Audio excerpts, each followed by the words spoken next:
It's great to have you joining us today for our second webinar in the Business Proofing of Business School series. The series is presented by XOLAS, EFMD Global Network, and the Global Business School Network. The session is being recorded, and a link to the recording, together with contact details for today's panel, will be emailed directly to you within 24 hours of today's session.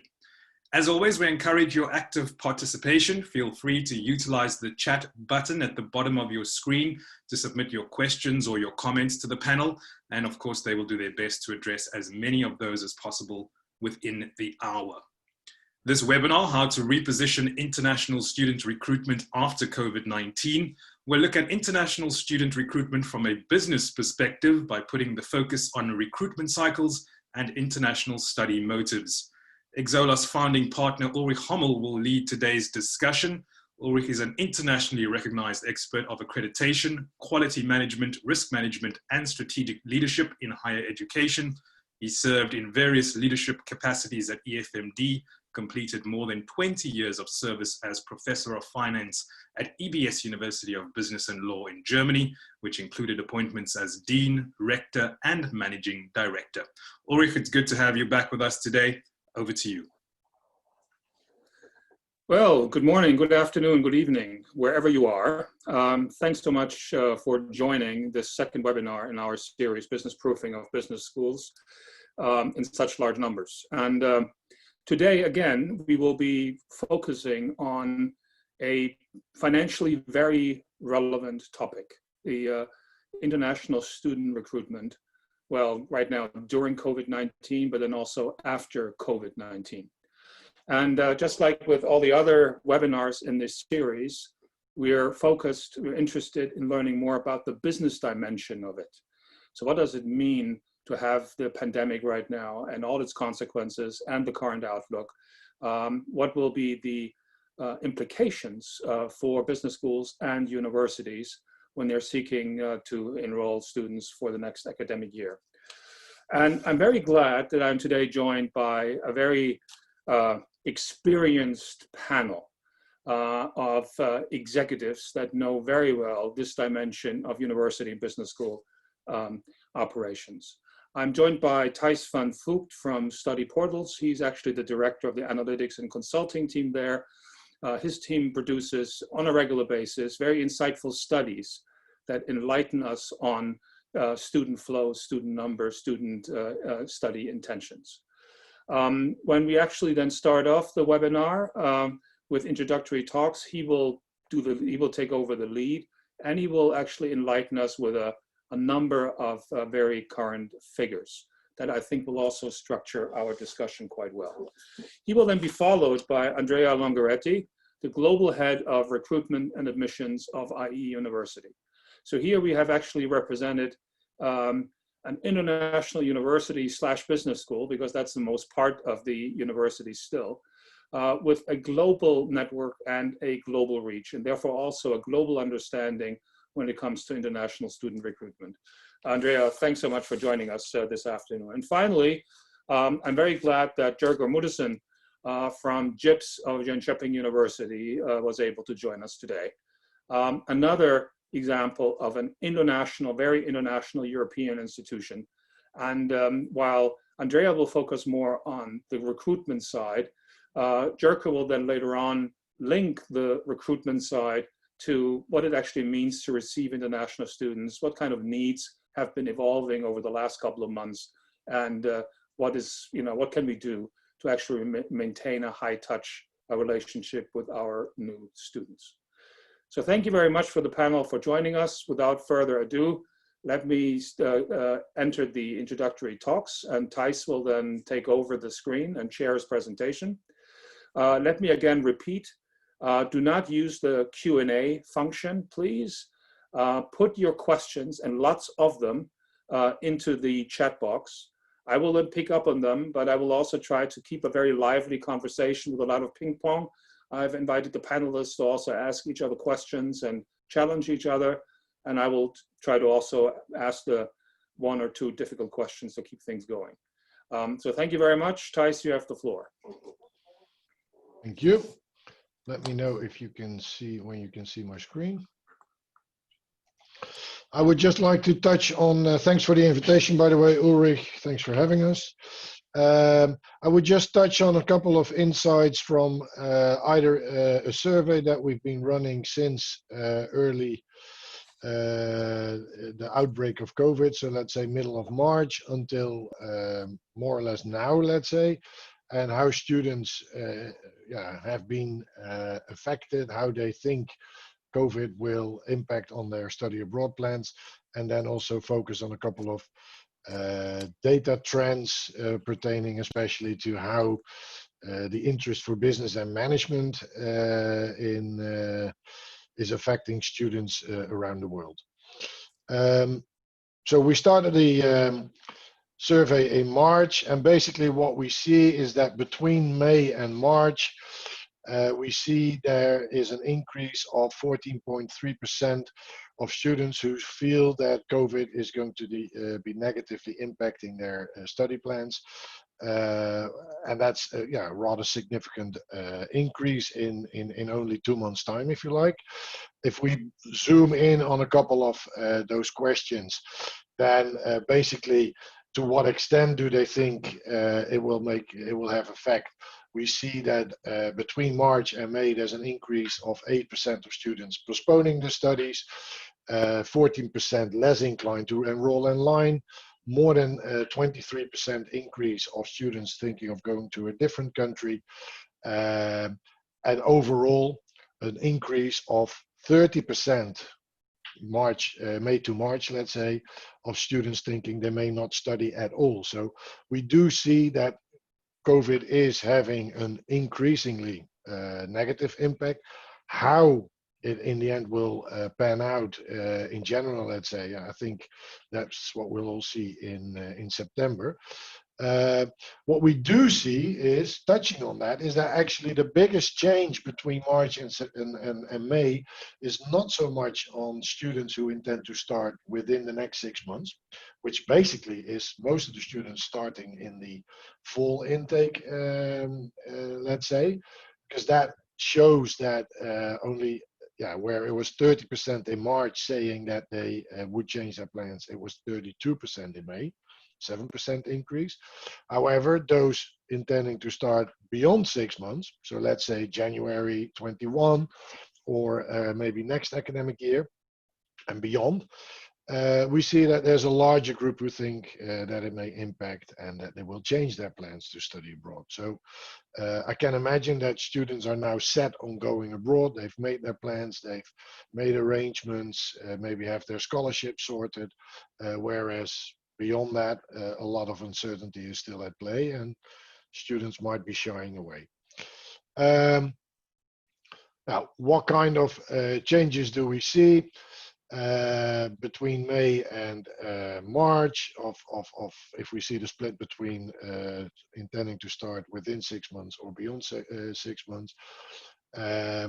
We see, well, you can see the numbers here. For sake of time, I won't go into all of these too much. The slides will become available.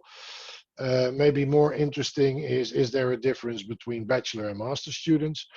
And there is, in May, master students are much more inclined to postpone.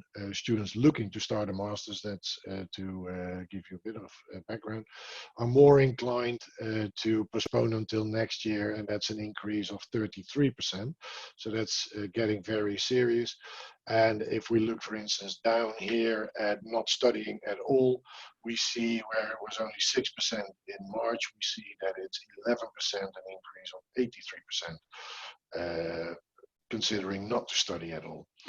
Now, we are actually continuing to do this survey, so we hope to have more results on this probably around August, September time again.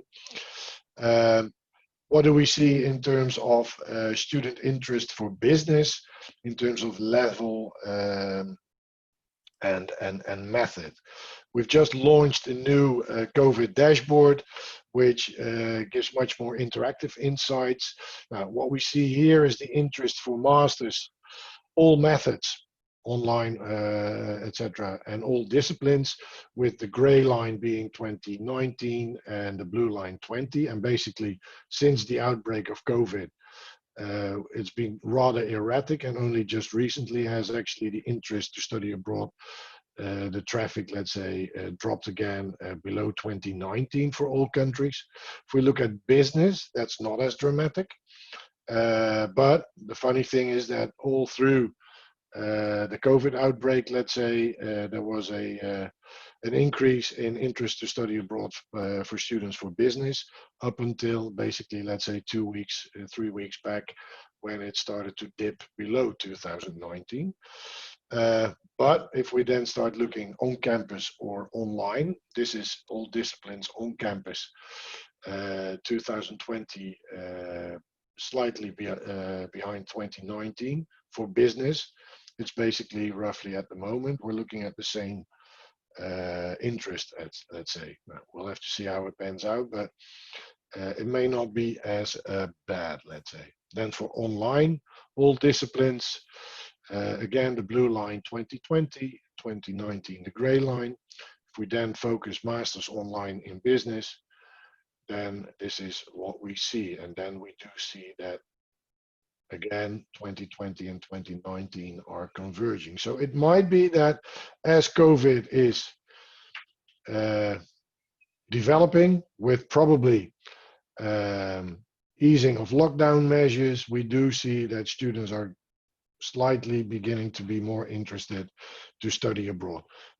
Big proviso, the vast majority of students coming to our portals don't intend to start until 1 or 2 years into the future. So this is really maybe, let's say, some indication on what international student recruitment could be like after COVID 2019. And just for clarification, the vertical bars are actually the number of deaths per week globally in this case, or at least not globally, for these 25 countries. So you basically see that there was a big dip in week 16. Ever since, luckily, the number of deaths has been decreasing ever since. Then what subject areas are of interest within business and management? The basically the dark green colors indicate that there's much more demand, interest of students than relative supply of programs on our portals in our database. So basically, masters on campus, there's good market opportunities for business intelligence and analytics, and for supply chain management and logistics. If we look at masters online, then the big opportunities are in entrepreneurship, innovation management, executive MBAs, and technology management. And then on the bachelor's level, on campus, it's mainly in international business, but also supply chain management and transport management, the dark green bubbles. And that was it. I'll stop sharing. Guys, thank you very much. You know, the one thing I actually take away, maybe a quick response from you, looking at the data, there's an extreme volatility.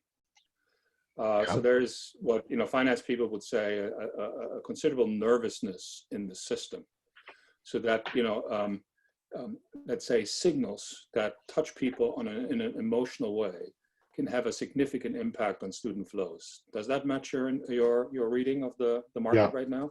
Yeah, and in general, I think that that's the case. I mean, we've also seen this with since the Brexit referendum, that basically, yeah, it looked like uncertainty was having a huge effect on the behavior, the interest of students, and I think that's simply at play here as well. I mean, as we've seen and heard in the media, in surveys, the issue on will I be able to get a visa, I mean, is of course a major uncertainty Just the simple fact that I think I read it today, I can't remember in which online newspaper it was, but this idea of some universities considering to charter planes to go and pick up students in China or India seems like a nice idea, but if they haven't been issued a visa, there's no point going to pick them up. And I think that that is just one aspect that we see in this as well. Will I get a visa or not? Will I be able to fund it? Yeah. Will there be courses? Will there be teaching online or on campus? So yes. Okay. Well, Andrea, now from the perspective of a large university recruiting globally right now. Okay. Thank you, Rick, for the invite, and thank you, Thijs, for the presentation. Actually, I agree with you because at a master level, we see in the last weeks a growth, an important growth in terms of people working and starting their application forms. Actual numbers are growing day by day, so it's definitely positive as the post-COVID situation. I would like to start the presentation. I will be very fast just to leave more space for the discussion with some numbers in terms of the distribution of the students across countries. And just to see, especially America, so United States and Canada, that basically depend very much on domestic market, but also on big part on Asia. And when we say Asia, it's mainly, as we will see, China and India. The same happens for Australia, where basically the percentage coming from Asia is huge, and that can definitely be kind of dangerous, especially with all the changes of the scenarios that we will see.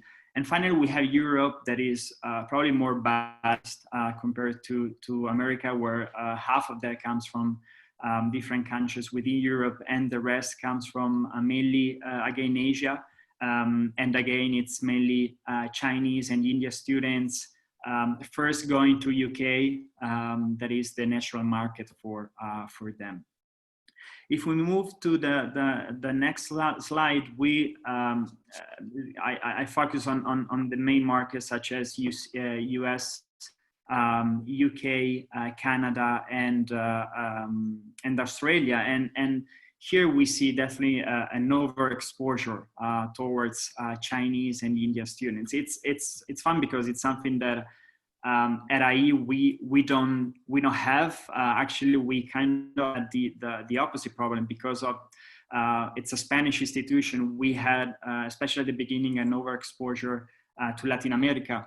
But then we kind of diversified the student body across the last 40 years. And the fact of counting on many students from China and India, it's not a problem, or at least it was not a problem until today. Definitely the situation is changing. If we look at the data across the last 2 or 3 years, we see a drop in terms of a number of Asian and Chinese students, particularly going to specifically US, UK, and Australia. If we move to the next slide, we see also why it's happening all this. Definitely there is a change in terms of socio-political and social economic landscape worldwide. I just put some of the events that we all know, of course, globalizations, the election of United States president, the Brexit and the Brexit effects, because in the end we haven't seen all of them yet.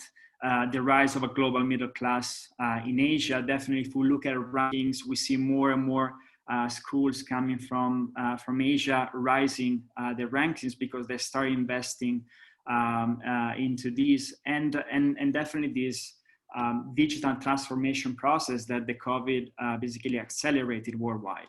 And of course, one of the effects of the COVID was the severe restriction in terms of mobility and international mobility that, of course, caused, and it's causing a lot of problems, specifically to those markets that have a huge overexposure to these countries. So I tried to not to find solution, because it's very hard to find a specific solution, but at least to summarize into 3 words the ideas that I have in terms of mitigate all these effects. And if you move, please, to the next one, the first one would be the value for money. I mean, we definitely see that candidates worldwide are becoming much more sophisticated, and that means that the conversation with them, it's not anymore on the program itself, maybe the brand of the university, but it goes well beyond. And most of the conversation now,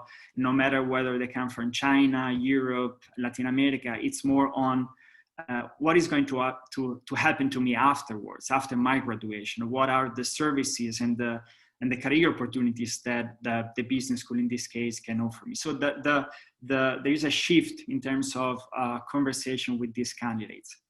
And of course, the career services department is having a more important role into, and has to have a more important role into business schools. But also, since we're talking about careers, definitely the policies implemented by governments, and this is something that business school cannot do much about it, but definitely policies will be key for the next years. And we are seeing, since we just mentioned the visa problem, and Thais just mentioned the visa problem, we're seeing in this day what's happening in the United States with the visa denied of those students, for example, that will study online. So definitely, if governments do not implement policies that will be welcoming to international students, it would be very hard for us to recruit international students. If we move to the last slide, I just added also 2 other elements, that is personalization and flexibility. Personalization is much connected to what I just said now in terms of the sophistication of the candidate. So since the candidate is becoming much more sophisticated, we have to completely modify the way we approach these candidates. So the way we approach this candidate has to be much more personalized from a marketing level, but also from an admission level. We try to, or we can actually personalize the journey of the candidate, not only in terms of the conversation that we have with them, but also with the offer that we have or we're able to give them, in terms of programs. So basically diversifying also the portfolio, focusing not only on MBAs or management program, but also on a specialized program, and trying to find combination in order to adapt to the different needs that candidates have worldwide. But also in terms of format, I mean, format is becoming something that, especially after COVID, is one of the main topic for candidates. We as IE, we invested back in 2000 a lot of money in online education, but we consider online education never has something that has to be developed as 100% online. We always believed, and our bet was the blended education. So a mix of online education and the face-to-face contact. We consider that face-to-face is something that has to be there. And basically what happened with the COVID to us is that we transformed the blended concept into what we call liquid learning approach. That is basically the evolution of this blending concept, where we just give the possibility and lots of flexibility to the candidate to basically stay in Madrid and go to campus, but also stay in the country and attend the classes online, plus all the synchronous events such as forum, individual assignments, one-on-one feedback session, group coaching. So we believe that moving the online, the face-to-face education into online education, it won't work. I mean, it won't allow you to actually recruit much more international students. We need to basically develop a new methodology, a new pedagogy to actually make comfortable the students and actually to enrich the offer that you have for other nationalities. With that, I will leave the stage to Jekker, and then we can open up the discussion. Thanks so much, Andrea. I think that your last 2 points or solutions very much linked to what also Jerker has can offer as reflections for today's topic. Jerker. Thank you very much. I'll try to keep it brief to save time for discussion. I realize I will not have time to expand so much on who we are and so on, but I think it's important still to give a brief context. We are a small school located in a small city in a peripheral country, and that is important because we are not able to sell the location, so we have to sell the school. So we have to be quite specific in our recruitment strategies. That's important to keep in mind. Also, we are located in Sweden, one of the Nordic countries. And one thing to keep in mind there is that most higher education is covered or funded by the state for European or for EU citizens. That makes us less dependent on tuitions for those students, which allows us to base our strategy for recruitment on other things than financial needs. We have been doing fully international operations since the mid or early 90s, which is quite different from a Nordic point of view. We have quite a specialized profile. We are not trying to cover any field or any topic area that business schools could delve into, but we are quite, we focused our efforts on a few strategically chosen areas. We have quite a high share of both international faculty and international students. But we are not, I mean, the annual turnover from based on tuition fees is still quite small. So when we recruit internationally, we strive for diversity and quality and fit of students rather than volume. It's important for us to try to position ourselves in a very clear way so that students know what they can expect from us to increase the chances of getting the right fit of both students and faculty. I think we can move to the next slide. We try to apply quite a careful selection of target markets and also careful selection of students when admitting them. There are 2 admission systems that we work with, one central or national admissions system and one local. And most international students come through the local system, which we control ourselves. For instance, as one example, we do interviews with all applicants to make sure that they have the right competences and language abilities and study motivation, etc., which increases our chances of getting students that fit our profile. Our strategy when choosing markets is based both on trend analysis as those that both Theis and Andrea presented, but also on own sort of learning from own experiences. We will look into trends when it comes to student mobility, socioeconomic factors, retention performance of our former students, and then we use intelligence through our recruitment partners like the Swedish institutes, embassies, peer universities, and some agents that we work with. Currently, our distribution is I wouldn't say balanced, but more balanced than many schools doing international education. Approximately 60% of our students come from Europe on the bachelor level and 70% on the master level, 25% from Asia, and then some from Africa and the Americas. Of course, we could have expanded on some of these markets, not least the Asian market, but we choose not to do so because we strive for diversity rather than volume. So when we have this diversity on campus, how to work to make it work? First, I think important to be very explicit about the international mix and its implications already when recruiting. That goes for both students and staff, because we want to attract those teachers and students who have a willingness to engage with different cultures and also an awareness of the values such experiences can bring in your future career. And that takes quite some effort sometimes to maintain that. For instance, we don't allow Swedes to work with Swedes, Germans with Germans, Chinese with Chinese, and so on. But we always make sure to have a mix in all in the classroom and in all constellations. We also work quite a lot with developing intercultural competences, of course, within the context of the subject areas, both among students and among faculty, because we believe that is necessary to nurture this multicultural learning environment that we want to have. We give all students training in intercultural competences, both upon arrival and throughout their education, and we have regular competence development activities with our faculty. And also, finally, important from the side of top management, it's important to sort of underscore the value of diversity and make sure that this is an essential part of the school's identity, not just a source of income.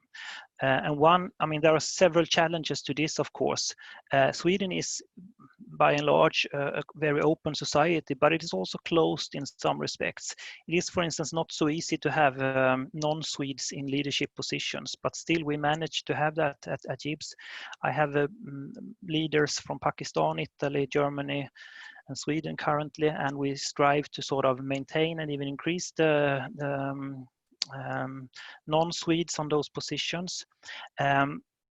Another challenge is to make sure to actively sort of promote integration into the local community and the business, local business, because that can be a barrier with language, access to networks, and so on, that we are struggling with. But we have managed quite well to handle this. So I would say that for us, it is a true international school and a very diverse learning environment. But this is, of course, how we've been working until now, from the early mid-90s until now. But then, of course, what happens now with the new situation we are facing with COVID and so on? I think we can move to the last slide. There are several things that are popping up in my head, of course, when thinking about this. First, of course, like you already touched upon, what happens with international mobility in the short, mid, and long-term perspective? Will it be possible at all for non-Swedes to come to us for education in August, September? Hopefully. Uncertainty when it comes to the financial impact of this crisis. There is, of course, for sure a decline, but how severe and how long-lasting will this be? Another thing that came up a bit as a surprise, the international image of Sweden, because Sweden has always been perceived as a very safe welfare society. But now, of course, the Swedish quite different strategy handling the COVID pandemic has been, gotten a lot of coverage in international media, and maybe the image of Sweden will be affected by that in some way. Capacity of migration office to handle resident permit applications and so on. We've suffered from that before, having problems, for admitted students coming here. And then finally, which touched upon one of the questions that someone posed in the chat box here, the attractiveness of online or even blended delivery. I mean, we built our business on-campus activities, and we think that is where we have a competitive advantage. Why should you choose to study in Sweden or Jönköping when if you could study anywhere? If you wouldn't come here and experience this diverse environment. So we have decided to go for on-campus but adapted on-campus education this fall. We will make sure to lower the density on campus, but we will not switch over to online or distance learning. So this is where we stand right now, and I realize I don't come with so much of advices and answers, but at least share my concerns, and I'm happy to discuss further with all of you. Jurka, thank you very much. I will now stop sharing the presentation. And again, let me encourage all participants in this webinar to send in their questions via the chat function. The nice thing about being a moderator of such a webinar is that I can actually ask all the questions to which I don't have the answer and challenge the panelists. And I want to pick up on something that Jerker just said at the end.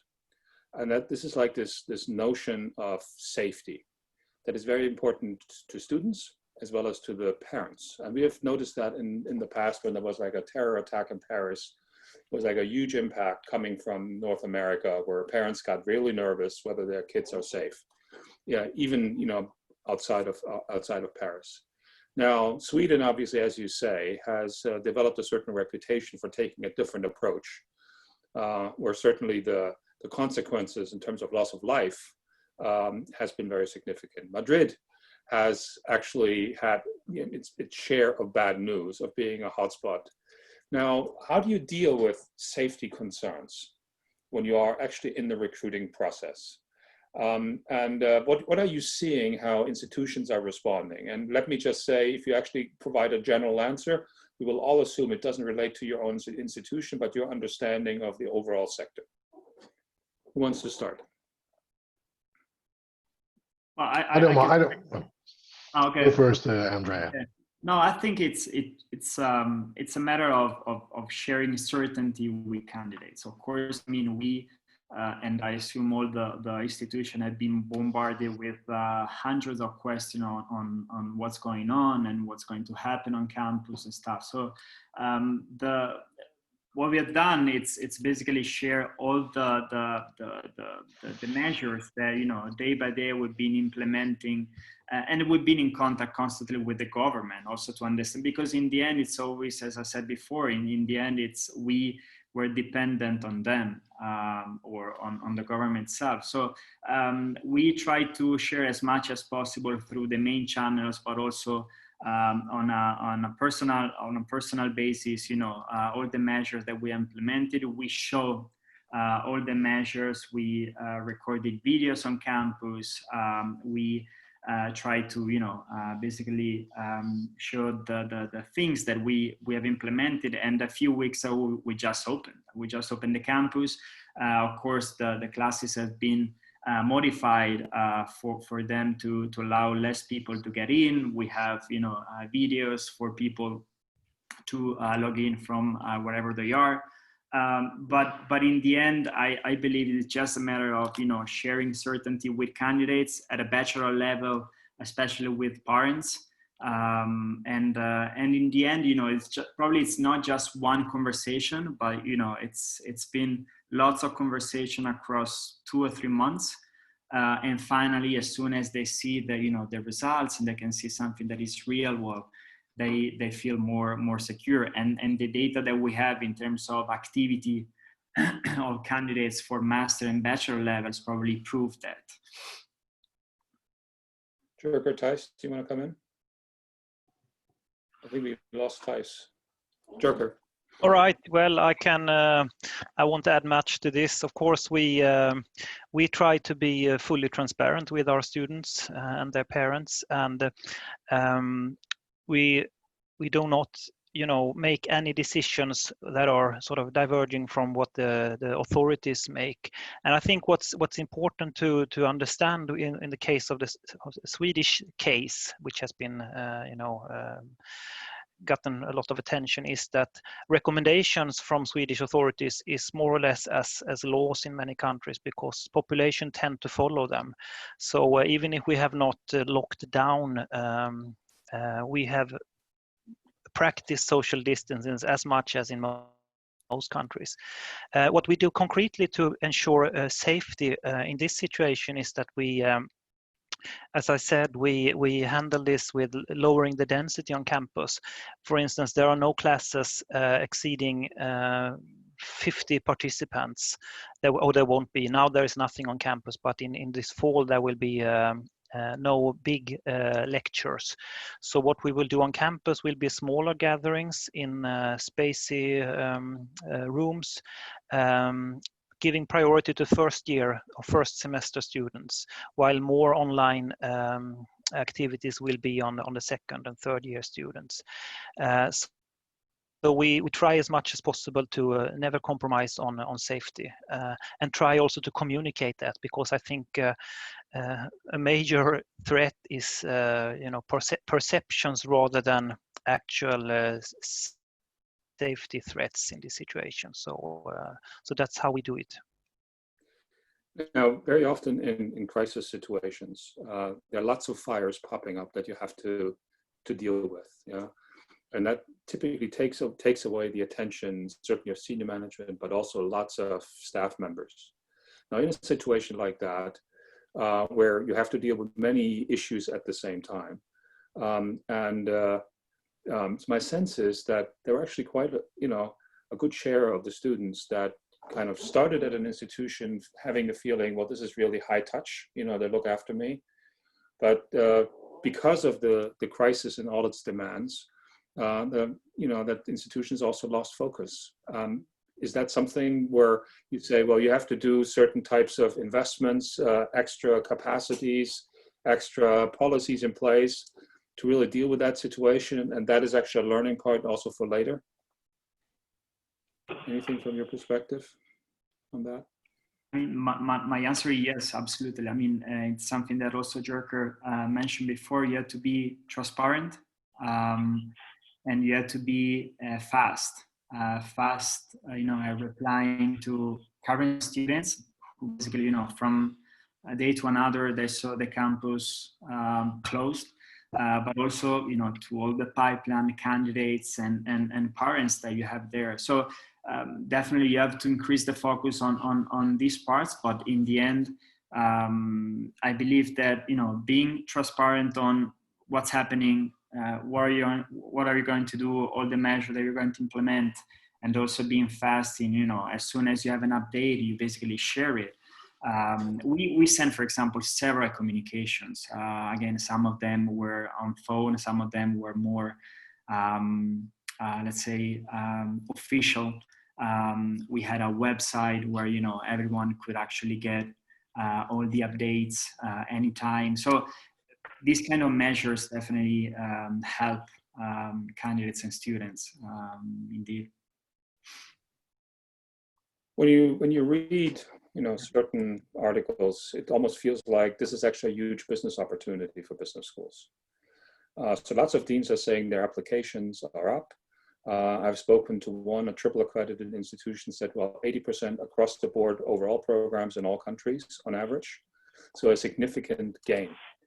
So is it a business opportunity? Somebody in the channel also said with, the change in visa policies, with certain, let's say, governmental actions that, advise students against studying in certain countries. Does that generate a significant displacement that for other institutions could actually have a lasting competitive advantage? What do you think? Thijs, do you want to start? Well, I think definitely that will be the case. For starters, so far in most economic crises, we've seen that education is rather recession-proof. I mean, with high unemployment, people stay in education or go back into education. So that definitely does offer opportunities in general. Yeah, and I do think that with some countries, for all the right and wrong reasons, being very strict and closing down, that will definitely offer opportunities for other countries that are more relaxed or are in a better position. So I think it will, in the end, become a more competitive market at all levels, and for business schools just as much as for universities. So I think that will, yeah, as I said, I mean, I think that will definitely be the case. Jerker? We can also see quite a big increase in applicants, and both Swedish and international. So that's because, as already mentioned, we follow sort of a reverse economic cycle in a way. But then, of course, we do not know what happens. I mean, applicants is one thing, but how many will actually show up? So I think we are not concerned that there will be a general downturn in higher education, but I agree with what's been said by Theis that having an edge will become even more important. I think that those who choose to study abroad probably already do sort of a deliberate choice that they choose not only to go abroad to a certain place but to a certain school, and I think this will be further stressed in the future, that you have to offer something quite unique. There has to be a reason for students coming to your school and not to any school anywhere. So I think this will increase the pressure on business schools, that we have to have an edge and an identity that are attractive to a specific type of students. To follow up on that, in what direction do you want to take your school? To basically respond to what you just said. My school. Mm-hmm. I mean, I think we carved out a few niches. We are strong on entrepreneurship, we're strong on ownership and renewal. That's where we want to position ourselves. So we don't aim to diversify further, but rather stick to our strength areas that we are well known for, because I don't think a school of our size in our location cannot compete on any new field with the big and well-known schools abroad. So I think we have to stick to our strength areas where we can actually deliver something which is unique and better than elsewhere. So further specialization, I would say. Okay, Andrea. Well, in my case, I mean, diversity has been one of the values of a university from the very beginning. We are based in Madrid, Spain, and 90% of the students are not from Spain. So we're kind of, every day we have more or less 130 nationalities on campus. So in that sense, we're quite international. Our bet was a bet from the very beginning to have this local experience. So we decided to have only one campus, now two campuses, since we have also Segovia that is 40 minutes far from Madrid. But we decided to have 31 international offices worldwide. And that's because we always want to definitely give you the experience of Madrid. And in this new era of liquid learning, well, in case you can go to Madrid, definitely Madrid, but also online. But at the same time, we want to guarantee you the possibility for you to benefit of the network, or the local network that we have for students, for candidates, for alumni. So this combination of big campus in Europe and then 31 international offices allow us to basically play with this engagement with candidates, students, and alumni. Let me throw a little curveball at you, and that's something that has puzzled me now for a long time. There is this myth going around, or theory, that the recruitment cycles across different countries and continents are not fully aligned. So that if you actually target a certain diversity and say you want to mix country A and country B in a certain way, you may be in a position that the cycle for A closes before B opens. And that if you actually want to shift from A to B, you have to put your money where your mouth is and say, okay, we don't take that many, and assume that we will be successful in the other country. So first of all, can you comment on whether that is actually very relevant? And how is it actually changing in the context of the current pandemic? Sure, you have been nodding your head, so I give it straight back to you. I can confirm that it is correct. I mean, and it is always a bit of gambling. You have to take some risks and when dimensioning, because it is true that they are not aligned, those cycles. I don't know how they change with the pandemic. I leave that to someone else. But I fully share your. I think it's an excellent question. I'd like to hear someone more knowledgeable than me to reflect on that, because I'm also very interested in getting some good advice on that. Okay, so first of all, that's a wonderful opportunity for the participants to come in. But I think we have two other experts that can maybe enlighten us. Thijs, do you want to start? Well, I'm actually struggling to fully understand the difference between A and B and the cycles, in all honesty. So maybe you can elaborate a little bit more. Well, there's, for instance, this, I think one of the theories is that the Chinese recruitment market is in fall, late fall, and the Indian one mainly in spring. So if you want to go from China to India, that that entails certain risks, because you will actually give up certain recruitment opportunities in China before you actually know what your market opportunities in India are. Does that ring true for you, and Andrea? I mean, it's definitely a challenge. I think that you can mitigate that challenge with diversification of portfolio, and having definitely more intakes and more flexibility for people to come in, That's what I want. not whenever they want, but mainly giving them more flexibility. So for them to basically start in September, but also in January. So basically you cover fall and spring, no? And you adapt more or less basically to all the countries in the world. For example, I remember 10 years ago, our spring intake was basically January, February. Now, if I look at my spring intake, I go from January to July. So we stretch a lot, the kickoffs of the programs, just to give exactly what you said, no? Everyone the possibility to actually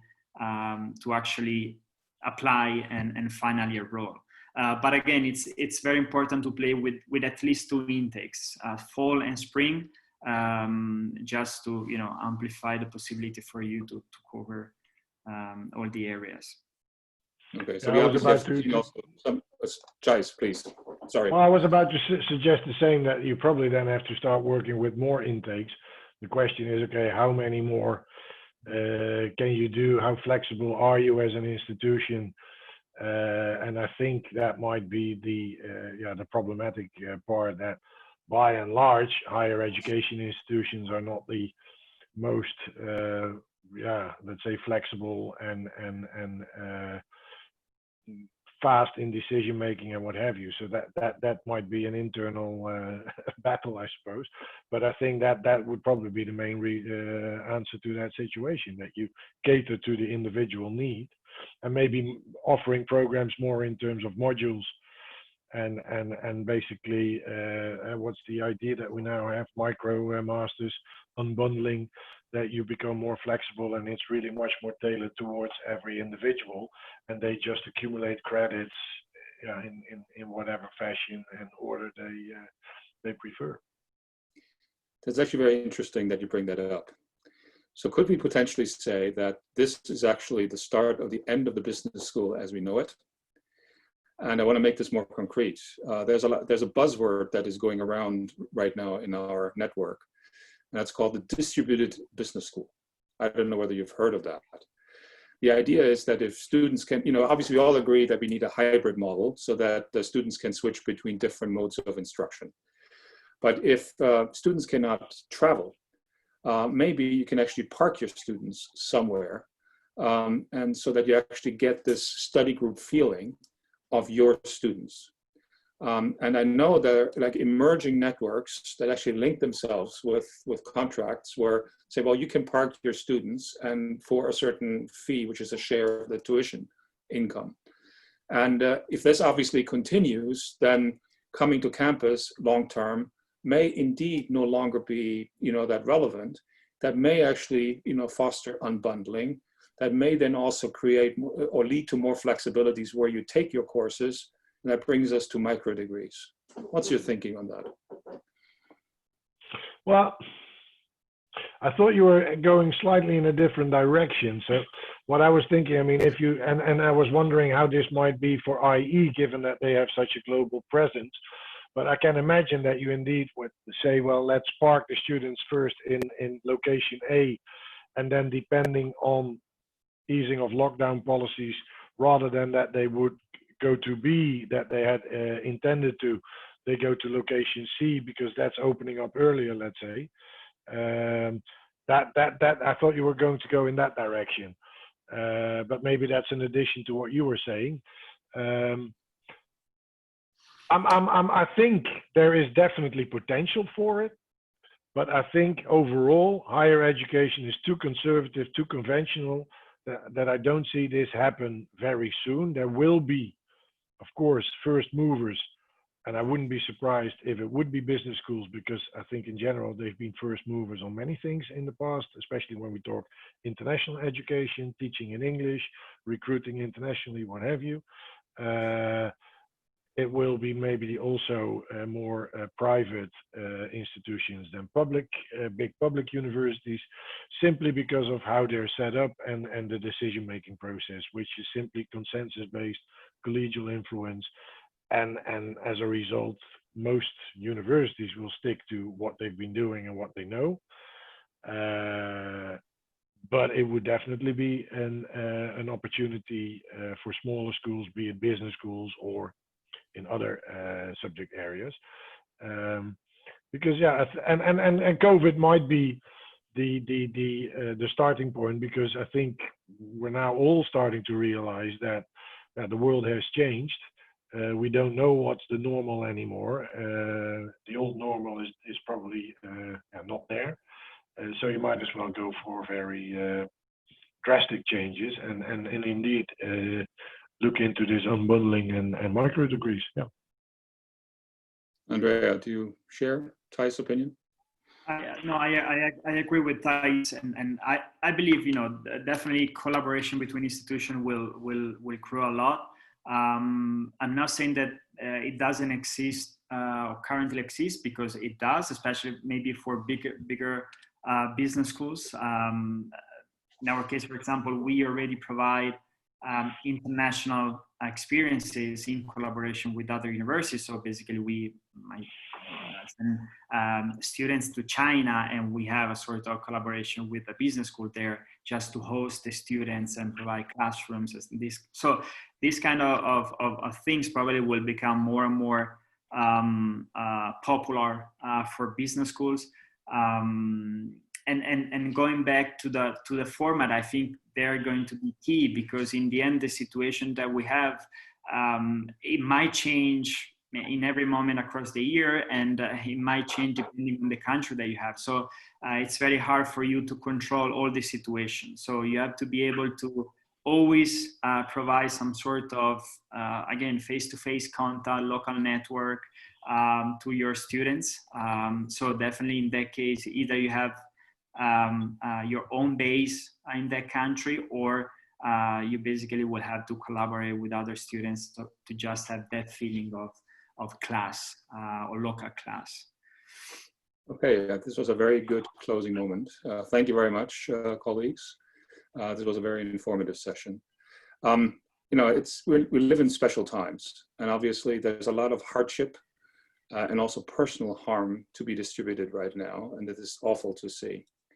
But we live in an environment where lots of things are changing. And if you have an entrepreneurial mind working in higher education, there's also an exciting side to it. Yeah.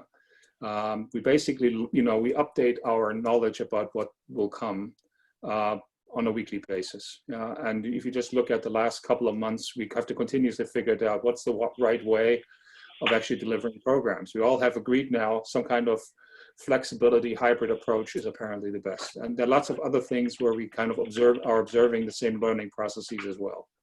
And it's actually upon us to kind of position our institutions so that you know, our schools or universities thrive off this development and gain, obviously, ultimately for the benefit to the students that we train. So thank you very much for that. All the best to all of you. Stay safe. And I now pass on to Rob again. Thanks so much, Ulrich. A reminder to all participants that a recording of this webinar will be made available in the coming days, if not within 24 hours. It will also be archived on gbsn.org. gbsn.org. You will receive that link directly via email. And of course, we encourage you to visit us on gbsn.org to find out more about the Global Business School Network, our membership of over 100 schools across 6 continents. Our next webinar in this series, How to Make Business Schools More Resilient, happens August 26th. In this session, participants will explore the benefits of a proactive stance when dealing with environmental uncertainties such as COVID-19.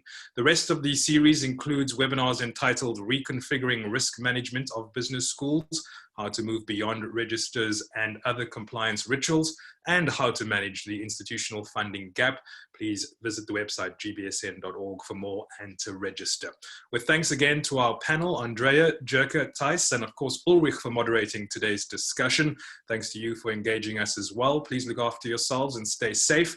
On behalf of XOLAS, EFMD Global Network, and the Global Business School Network, I wish you a good morning, good afternoon, and good evening wherever you find yourself this Wednesday. Take care.